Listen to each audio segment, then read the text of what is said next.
5-ci maселеден 10-cu maселеге чейинки ben 4 5 андан кийинки 5 маселе Евразияске тийиштүү экен да.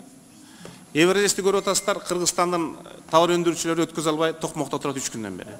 5-ntен повесткенден снимать этели. Өкмөт муну Евразиястын секретариатына заявить этсин. И вообще все вопросы, касающиеся Евразийца, пока не решится, не будем рассматривать. Сиз айтып атасыз, Карамат башында күчтүү көрсөтөт. Күч деген ушу. Да.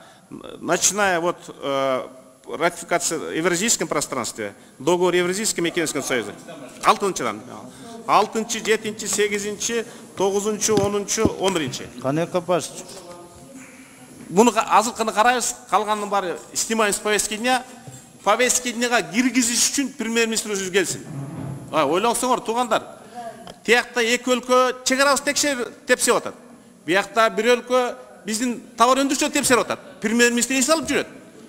Бүгүндөн баштап Евразийске силер нота жибергиле. Это позиция нашего комитета. Пока не решится вопрос ограничений, не будем рассматривать.